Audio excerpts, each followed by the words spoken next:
أعوذ بالله من الشيطان الرجيم. بسم الله الرحمن الرحيم. الحمد لله رب العالمين، والصلاة والسلام على أشرف الأنبياء والمرسلين وعلى آله وصحبه وسلم، وبعد. السلام عليكم ورحمة الله وبركاته. Kabla ya kuingia katika maudhui ya hutuba yetu ya Ijumaa, tuzungumze kidogo kama ni utangulizi wa kufanya tathmini ya maisha ya sasa ambayo kwamba tunaishi nayo. Kiasi gani mabadiliko ya wanadamu katika maisha yao sasa hivi yamebadilika kupitia uvumbuzi kwa kila aina. Kutoka watu wanatembea kwa miguu, wakapanda wanyama, mpaka wakawa wenye kupanda vipando vingine wasiokuwa wanyama. Kutoka vipando vinavyotembea mwendo mdogo mpaka leo unakaribia mwendo wa chini, unakaribia kuwa ni wa ndege. Sikwambii wa ndege sasa nao umefika mahali kuna ndege zinaitwa supersonic, zile zamani kama vile Concorde, na sasa hivi kama ndege zile za kivita zinatembea mpaka spidi kilomita 2000 kwa saa. Ni vitu kama lau utavizungumza wakati ule watu wanatembea kwa mguu, kwamba utatoka masafa unayotumia wewe kwa mwezi utatumia kwa madakika au masaa, ni wakati ule ilikuwa ni miujiza. Bali mtu ambaye kwamba hana iman anasema hiyo ni shibul mustahil, ni kitu hakitowezekana. Kutoka eneo hili la usafiri tuende kwenye mwanadamu katika kutembea kwake hii ardhini. Kuruka kwake kukubwa ni mita 1, kwa sababu huyo ndo mwepesi. Kama wale wa Masai wenzetu aruka labda mita 1, tuseme wale wengine ataruka kwa kutumia fimbo, ataruka kidogo ziada, high jumping ile, anaruka kwa michezo, anavuka kidogo hata mita 2 kwa michezo wale. Sikwambii leo ambapo kwamba elimu imefika mahali kuanzia kwenye anga ya kawaida ya futi mpaka 50,000, ndege yenye uzani wa tani mpaka 500, 600 inaruka. Bali mwanadamu kaondoka katika fadhaa, katika anga ya kawaida hii ambapo tunasema tuaita ya kawaida, japo si ya kawaida. Ameiruka mpaka amefika mahali ameingia kwenye eneo la mwezi. Mkondo watu wamevuka tangu 60, mwisho wa miaka 60 tayari watu walishafika kwenye mwezi. Na sasa hivi tukizungumza katika asri hii tuliokuwa nayo, watu wanaangalia sayari nyingine. Je, kuna viumbe vingine? Na kama hakuna, je, kuna uwezekano mwanadamu kwenda kuishi? Je, ile mahitaji ya lazima mwanadamu anayohitaji aishi pale mahali tutayakuta kule, ikiwemo maji? Angalia huyu mwanadamu, huu uwezo wote huu aenda yeye? La, mwezi kaenda yeye mwenyewe, lakini Marsi ambapo kwamba ni sayari ya mbali hajakwenda mwenyewe, katuma vitu na anavikontroli huko. Nini kilichofanya aweze hivyo? Hii leo ukizungumza waona kama ni jambo jipya, waliona bwana ni jambo kubwa, lakini Qur'ani ishalizungumza habari za miujiza ya ilmu. Miaka na makarne imezungumza kisa cha Nabii Allah Suleiman cha kutaka arshi ya Balqis ihudhurishwe mbele yake, yeye akiwa Sham, Balqis akiwa yuko Yemen. Qur'ani ilishatueleza. Angalia, Mwenyezi Mungu Subhanahu wa Ta'ala amesema katika surati An-Naml, qala ya ayyuhal malak. Nabii Suleiman alisema, enyi watukufu, heshimiwa, ayyukum yatini bi'arshiha qabla an yatuni muslimin, nani ataniletea kiti chake cha enzi cha ufalme kabla hawajanijia hali ya kuwa wamesalimu amri kwangu? Nabii Allah Suleiman anawatahini, anawapa kama ikhtibar. Qala ifritu min aljin ana atika bihi qabla an taquma min maqamika wa inni alayhi laqawiyyun amin. Ifritu min aljin, mmoja katika jini mahiri mwenye nguvu, ana uwezo, tundu tuweza kuita kwa lugha ya kijana kwamba ni mtu ana nguvu. Akasema mimi bwana nitakuletea hiki kiti cha enzi cha Balqis kabla hujanyanyuka mahali pako hapo ulipo. Unyanyuka manake ni sekunde hata mbili. Kama mtu umekaa hapo unyanyuke, la akhi karim pale, ukitaka kunyanyuka wewe hapo sekunde 3 ndo nyingi, tena umejizoazoa. Lakini mtu mwenye uwezo maki, kijana ameamua kwamba nataka nitumie muda mchache, basi sekunde 1 yatosha. Kwa hiyo huyu bwana Ifrit alimwambia, mimi nitaileta arshi yake, kiti chake cha enzi, kwa kusimama kwako tu itakuwa kiko hapa hapa. Yeye akajisifu kwamba nina nguvu, tena mwaminifu. Nguvu manake nini? Nitaenda spidi, halafu nitarudi spidi, na nitakibeba na nitakitunza kuanzia kisiharibike, bali mpaka vile vito vyake vya thamani vilivyopo katika ile arshi havitopotea. Hapa mwisho wa yote, nguvu hii ni ya jini, ni nguvu ya kiwiliwili. Nitakwenda spidi, nitarudi spidi, nimekibeba. Sababu hapa ya uwezo wa kukileta kikiti kwa haraka ni sababu za kiwiliwili. Tumeelewana? Kwa mimi hapa nanyanyua hiki kitu cha kilo 100 kwa sababu nina uwezo wa mikono, nabeba. Sasa angalia upande wa pili. Upande wa pili anasema Allah subhanahu wa ta'ala, kutumalizia hiki kisa, anasema qala alladhi indahu ilmu min alkitab, akasema yule ambaye kwamba ana elimu ya kitabu, ana atika bihi qabla an yartadda ilayka tarfuk, mimi nitakuletea kabla ya kupepesa jicho. Wakati wewe la akhi karim ananyanyuka pale, hizo sekunde zake 2, wewe kupepesa kwako, ukitaka kuwa na pepesa utapepesa mara ngapi? Nyingi. Sababu yani hata chini.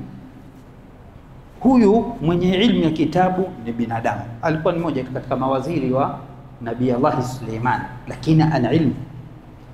Angalia sasa ninachotaka kukifikisha kwako. Huyu katumia nguvu zake, power yake ya nguvu Mungu aliyompa ya kijini, kuleta arshi ya ya Balqis kwa nguvu yake yote ya mwili, kuonyesha power kwa Nabii Allah Suleiman kwa muda mfupi wa kwenda mpaka Yemen na kurudi, hali ya kuwa amebeba mzigo kwa kiwango cha sekunde 3 mpaka 4. Mfano tupe maximum hiyo 2. Mwenzake kampa kwamba mimi kupepesa ni chini ya hata milisekunde zile. Yeye hakwenda yeye mwenyewe, bali kabaki pale pale, kuna nguvu nyingine. Hii nguvu ni ipi? Huyu ni waziri tu, hakuwa jini. Hii nguvu ni ipi? Ilmu. Ni elimu. Ilmu una uwezo kuita lugha yako yoyote, ni power. Uchawi ni lugha yote unayoitaka kujua, lakini ukumbuke ilmu ni kitu tofauti sana. Ndugu Waislamu, aliposema Nabii Allah Suleiman kwamba nataka niletewe nguvu 2 hizi, zikawa ni zenye kufanyaje, kuonyesha uwezo wake wa kuleta kila alichokitaka Nabii Allah Suleiman. Nguvu zote huwezi kuziita ni nguvu ndogo, kwa sababu hata hizi za kibinadamu za leo, kuwa leo uende kwa nguvu zako za kibinadamu, nguvu hata za huyo jini, basi hazishindi tarfata ain, kupepesa kwa jicho. Ndugu Waislamu, alipoletewa Nabii Allah Suleiman, yeye alimaliza kwamba qala, alisema hadha min fadli rabbi liyabluwani aashkuru am akfur, hii ni katika fadhila za Mola wangu mlezi, ili anitahini mimi, anijaribu mimi, nitashukuru ama nitafanya nitakufuru kwa hizi neema. Mwenyezi Mungu Subhanahu wa Ta'ala nguvu zake Nabii Allah Suleiman anazijua, nguvu za elimu anazijua. Ndio maana akasema kwamba hii ni fadhila ya Mwenyezi Mungu, ananipima mimi nitazitumia vipi nguvu zote, sababu wote hawa nao wako katika kabdha yake. Mkumbuke hakuna mtu ambaye kwamba ameweza kuwa na ufalme kama wa Nabii Allah Suleiman. Ufalme wa kileo kubwa atakalokuwa anasifiwa nalo ni uwezo wa mali, si ndio? Na pili ni umiliki au uongozi au udhibiti wa watu. Nina mali nyingi na huku mimi ni kiongozi. Lakini Nabii Allah Suleiman mbali na watu, mbali na majini, mbali na wanyama, ndege, mpaka upepo wampeleka hapa anapopataka. Hakuna mtu ambaye kwamba amepewa ufalme kama Nabii Allah Suleiman, na huku bado nini? Nabii. Kwa hiyo neema, uwezo hailazimishi kwamba wewe uwe si mtu mwema, bali unaweza ukawa una mazuri makubwa ya katika sifa za kidunia, na huku bado umebaki katika mstari, ukawa bado ni nani? Ni mcha Mungu. Kitu ambacho kwamba wengi katika watu wanao Mwenyezi Mungu anawafungulia katika maisha kubaki katika mstari madhubuti kwenye dini ni juhudi kubwa, na wengi wao wanafeli. Ndugu Waislamu, tunaweza kusema kwamba katika mazungumzo haya tu au kisa hiki unaweza kuleta principle fulani za kimaisha kuhusu eneo hili la elimu. Kwanza, alquwwatu bila ilm khatar, nguvu bila elimu ni hatari. Lakini vile vile alilmu bila iman naqs, elimu bila imani mapungufu. Lakini ilm ma'al iman, elimu pamoja na iman ndio sirru tamkin fil ardh, ndio siri ya kumakinishwa, kuwezeshwa na Allah subhanahu wa ta'ala kufikia daraja kwa kweli wewe ni khalifa. Angalia wenzetu hawa wa leo, huu ulimwengu wa leo ambao kwamba tunasema siri ya mafanikio yao ni elimu. Angalia, tuweza tukasema na tunaweza kudiriki kusema ni watu waliochelewa mno kufikia hali hii, kwa sababu kilinganisha na waliotutangulia katika sisi Waislamu ambao kwamba walikuwa wacha Mungu na huku wakawa na elimu. Mwenyezi Mungu alijalia kuvumbua mambo mengi ambayo kwamba hawa unaoona leo sasa ndo walimu wetu, wao ndio walikuwa wanafunzi kwao.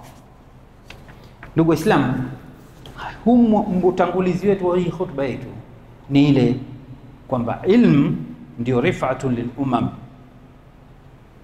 elimu ndio umma unapanda juu kwa elimu. Ukiangalia ulimwengu huu leo wa Kiislamu tunauishi, waliotuzidi au waliotumia eneo hili vizuri ndio kwamba wamefika mahali wanatawala ulimwengu. Wanatawala kwa njia nyingi, kuanzia utawala wa maarifa mpaka kiuchumi, kwa sababu elimu unatengeneza uchumi, elimu unatengeneza uwezo. Kwa hiyo ni eneo ambalo kwamba ndugu Waislamu sisi tuseme tuna uwezo kusema au tunadiriki kusema tumeteleza napo hapo.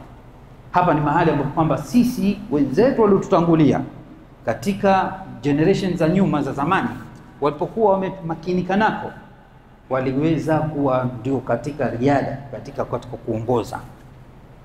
Ndugu Waislamu, elimu katika Uislamu tushazungumza sana katika khutab nyingi, muhadharat nyingi. Eneo hili ni ambapo kwamba yani tukasema tutachukua tu nukta hizi ambazo kwamba zitaamsha hisia zetu tena kwamba tunatakiwa tujifanyie tathmini. Wapi mahali tunatakiwa, alafu sisi wapi tupo. Kwanza kabisa ukumbuke wewe uko tofauti baina utakapokuwa una elimu ndogo, sikwambii utapokuwa huna elimu kabisa, una elimu chache, na utakapokuwa umeongeza maarifa yako utakuwa ni mtu tofauti, kuanzia katika decision making, katika kufanya maamuzi na tasarufati zako na muamala wako na watu wote.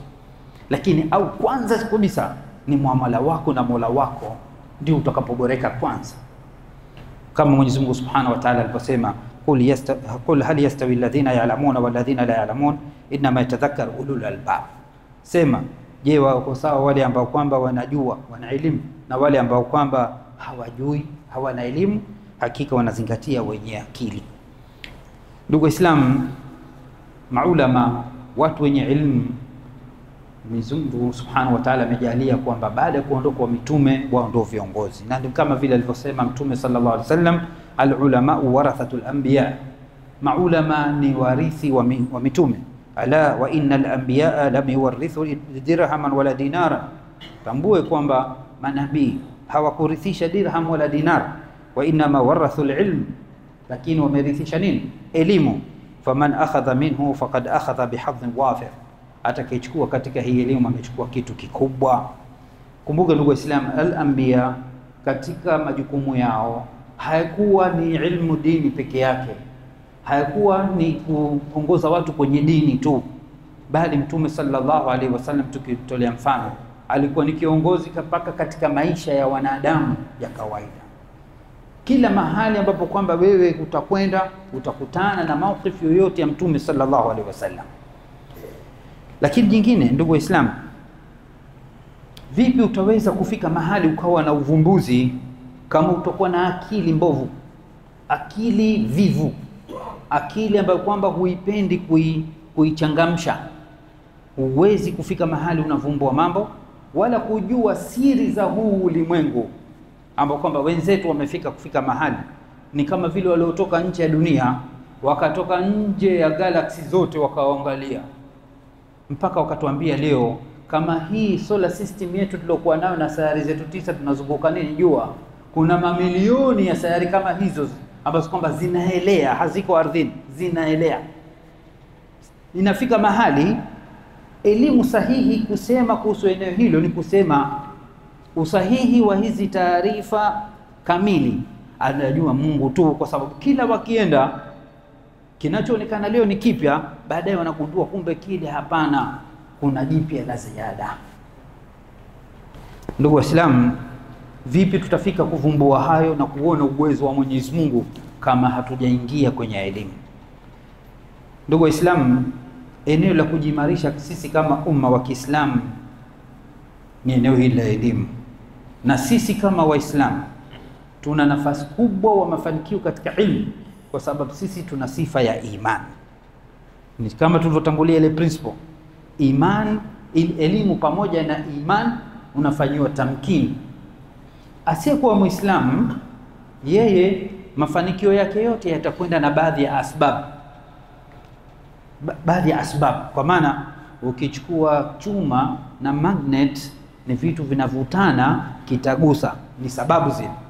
Lakini wewe kuna sababu nyingine ambazo kwamba ziko nje ya sababu za kidunia za kawaida, nayo ni kuwa ilahia, tawfiqun min Allah. Hata kama ni chuma kwa chuma vilitakiwa vigandane, maadamu Mungu kataka akufanikishe, basi hata chuma ndani ya maji kikashikwa na kitu kingine, chuma mwenzake ikawa kama magnet, kwa sababu Mungu kataka wewe ufanikiwe. Zile asbabu ambazo kwamba za kawaida zimekosekana, lakini Mwenyezi Mungu aleta asbabu zake yeye mwenyewe. Na ndio maana wenzetu waliotangulia walifanikiwa kufanya yale ambayo kwamba kwa wakati ule na kwa asbabu walizokuwa nazo, vitendea kazi walivyokuwa navyo vilikuwa ni vigumu kuvifanya.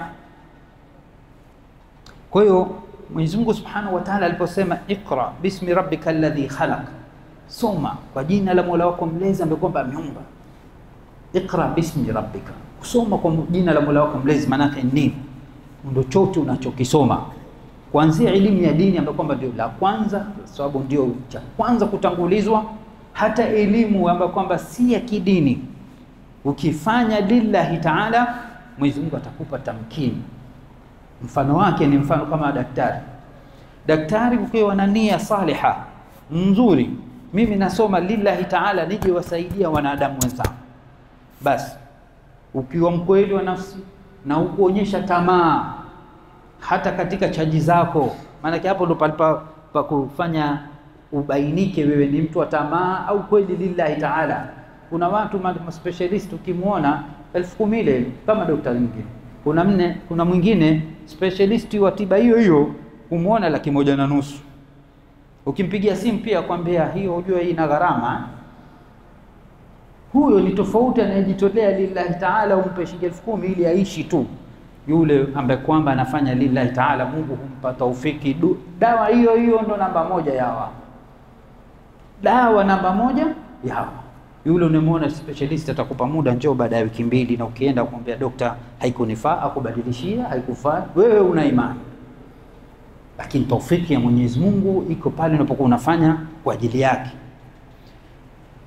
Ndugu Waislamu, Allah Subhanahu wa Ta'ala kuhusu elimu tushataja nun wal qalami wama yasturun, ameapia mpaka kwa kalamu na yale yanayoandikwa kupandisha elimu daraja, kuonyesha ni kiasi gani ndio kama game changer, ndio kama turufu. Tukiwa nayo basi tayari sisi tumefanyaje? Tumebadilisha huu umma wa Kiislamu. Haya maisha yote vurugu hizi ambazo kwamba leo sisi twaishi nazo, ukiangalia wengi wanaofanya yale ambayo kwamba yaitwa ni ya fujo, yafanywa na watu ambao kwamba elimu zao ziko chini. Kama watu wenye elimu hasa, yale ambayo kwamba tumeyapitia yasingetokea. Ndugu Waislamu, katika ambapo kwamba tukasema tumetaja elimu hapa, tusije tukaenda kwamba elimu hapa tunazungumza science ya ulimwengu huu tulionao. La, jambo la kwanza, ilmu ya kwanza ni ilmu Allah, kitabu cha Mwenyezi Mungu. Hutofanikiwa hata uwe daktari kiasi gani kama wewe hutokuwa na nuru ya imani, hutokuwa na chanzo kikuu cha elimu ya Mwenyezi Mungu, nayo imetoka nayo kwenye nini? Kwenye Qur'an. Kwa hiyo la kwanza, kwa sababu hakuna mbadala wa namba hii zaidi ya kutajwa kwa nini? Qur'an. Hakikisha unasoma Qur'an ili uje uwe mwanasayansi mzuri. Eneo hili lazima uwe mzuri vile vile. Waqala ar-rasul ya rabbi inna qaumi ittakhadhu hadha al-Qur'ana mahjura. Hatutakiwi Qur'ani iwe tumeihama, ndugu Waislamu. Bahati mbaya katika eneo ambalo kwamba tuna mapungufu nayo sana, ukifanya tathmini humu ndani kwa siku mtu anasoma Qur'ani kiasi gani, basi huenda tukatoka na natija ambazo kwamba itasikitisha, kwa sababu huenda wengine hawaswali zaidi ya zile wanazosoma katika hii swala tu. Sikwambii mtu atasoma labda sura moja tu, pengine huenda hata hiyo moja haisomi mtu. Vipi tutakuwa na athari katika maisha yetu?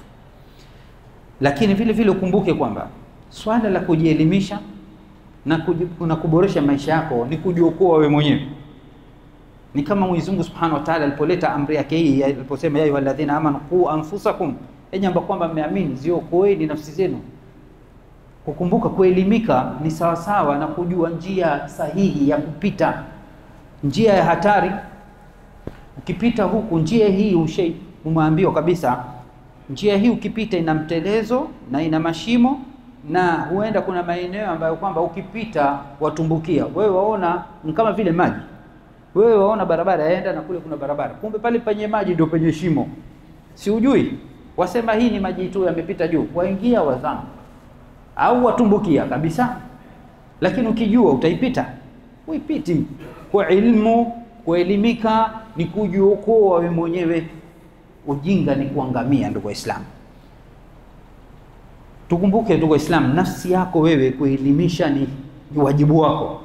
Ni haki ya nafsi kuondoa ujinga. Ni haki ya nafsi kuondolewa ujinga. Ni kama alivyosema Mtume sallallahu alaihi wasallam, wa inna li nafsika alayka haqqan fa'ti kulli dhi haqqin haqqa. Hata nafsi yako ina haki yake, basi kila kitu kipe haki yake.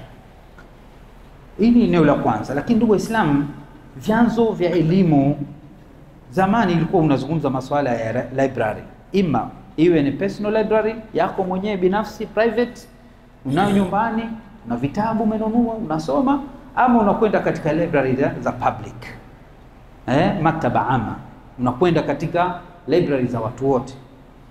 Hapo ilikuwa ndio chanzo cha kwanza. Lakini sasa hivi tukasema library unayo wewe mwenyewe kupitia hivi vyombo vya kisasa, ima iwe ni mtandao kupitia simu ama kupitia nini, kupitia kompyuta hizi. Je, wasoma nini? Waongeza nini katika maarifa mapya? Ndugu Waislamu, lakini kumbuke katika vitu ambavyo kwamba tukasema kama tunataka tubadilike maisha haya ya ulimwengu huu wa Kiislamu uliofika katika ihana, katika idhlal ya kudhalilishwa, ni lazima tuanze kubadilika tangu chini, mtu mmoja mmoja. Inna Allaha la yughayyiru ma biqaumin, Mwenyezi Mungu habadilishi yale yaliyopo kwa watu wengi, hata yughayyiru ma bi anfusihim, mpaka wabadilishe yaliyomo katika vifua vyao. Inaanza change katika mtu mmoja mmoja, ndio mabadiliko ya wengi yanatokea. Ndugu Islam, ili kisomo chako kiwe na manufaa, jambo la msingi sana yatakiwa uliweke mbele ya macho yako hili: al-ghaya, tahdidul ghaya. Malengo ya kule kusoma ni nini? Kwa nini nasoma na kwa nini nasoma hiki? hiki ni kitu ambacho kwamba kinakupa yani aina fulani ya tarkiz, uwezo wa kuwa na yani tarkizi, concentration, kuzingatia kile unachokisoma na kupata faida na unachokisoma. Ukumbuke ndugu Waislamu, katika lengo la kwanza la kulitanguliza, mbali na lengo kwamba nataka nijifahamishe tu, nijifanyaje, nijifanyie taslia, nijiliwaze, au nataka nijue tu, nijielimishe tu. Lengo la kwanza chochote tanguliza kwa anafanya hili lillah. Ukiwa hiki kitengo hiki utakiweka, basi daiman kitakuongoza kusoma kilichokuwa na manufaa, kwa sababu kisichokuwa na manufaa hakiwi lillahi, hiyo itakuwa li shaitan, hiki kitakuwa cha shaitan. Kwa hiyo chochote ukikiangalia kwenye simu yako, soma haya malengo yake ni nini, napata faida gani, hal inaweza kuingia katisema kwamba nikikisoma hiki itakuwa lillahi na nikapewa ujira. Waangalia mpira, waangalia tamthilia, hebu soma malengo ya tamthilia ni nini. Kwa kiwango cha kwanza, je, chamridhisha Mungu? Hili jambo naloliangalia lamridhisha Mwenyezi Mungu? Pili, nini manufaa ninayoyapata? Ikiwa kule limemridhia, sasa kiwango cha pili ni nini? Ndio kuangalia nini kinakunufaisha. Hata kama kuna kitu utasema hii tamthilia ina mafunzo ya kidini, lakini kumbe ndani yake kuna kuyaangalia au kuyasikia ambapo kwamba hamrithishi Mungu, haya mafunzo yote yanafanyaje? Yanaanguka uhalali wake. Alghayatu la tubarriru alwasila, lengo halalishi njia pale inapokuwa ile njia ni nini? Ni haramu. Mfano wasema mimi nitakujenga msikiti, lengo zuri au baya? Zuri, lakini wamfanyia hada mtu waiba, wamfanyia utapeli, wasema haya hela hii mimi ndanunua matofali na simenti tu, pamoja na kwamba lengo zuri, lakini ule wasila hauwe nini? Hauwe halali, bado ni haramu kuiba, ni haramu kufanyia hada. Mwenyezi Mungu ameshasema wabtaghi fima ataka Allahu daral akhirah, tafuta kwa kile alichokupa Mwenyezi Mungu nyumba ya akhira. Kakupa mali, kakupa elimu, kakupa afya, kakupa vitu vyote, basi tafuta kwanza nini? Daral akhirah, nyumba ya akhira, radhi ya Mwenyezi Mungu upate nyumba yake. Wala tansa nasibaka minad dunya, lakini pia usisahau sehemu yako katika dunia. Kwa hiyo msingi mkuu wa kuchukua na kuacha, msingi ni radhi ya Mungu subhanahu wa ta'ala. Lakini la pili, tutamalizia haraka muda umekwisha.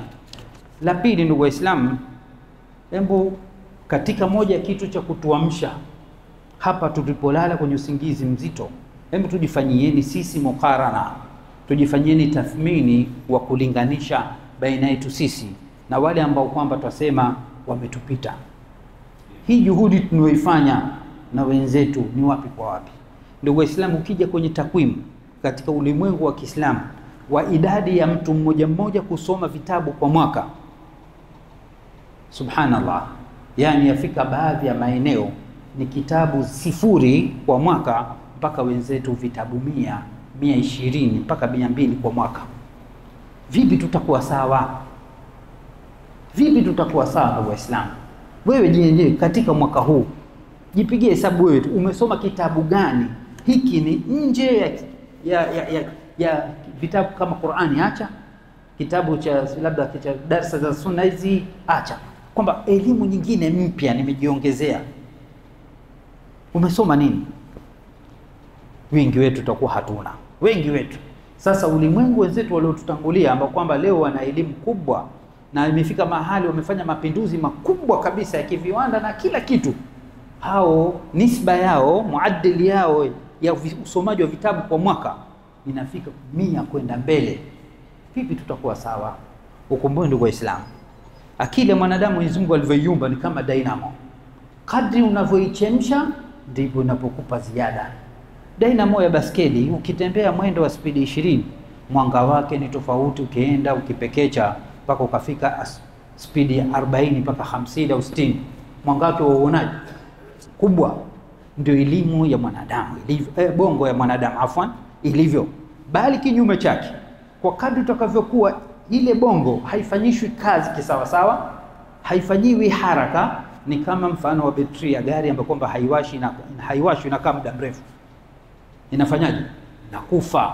Ndio maana leo ulimwengu wa leo tumeingia katika tatizo kubwa, ngazi zote kuingia katika kupoteza kumbukumbu, na mwisho yote baadhi ya kumbukumbu ambapo kwamba ni ugonjwa kama dementia, inaingia mpaka Alzheimer's. Alzheimer's ni ile dementia, ni kusahau baadhi ya vitu. Alzheimer's kufika mahali hata wewe mwenyewe ukiulizwa jina lako ni nani hujui. Huu ndio ulimwengu sasa hivi tulipofika. Kwa upande wa Afrika, wamefanya tathmini umri wa miaka 65 dementia ndio tunaanza nayo. Lakini ukumbuke kuna watu wamehifadhi kitabu cha Mungu na wanashughulikia elimu, wana miaka 100 na akili zao hawasahau kitu. Sasa hiyo ndio tofauti ilipo.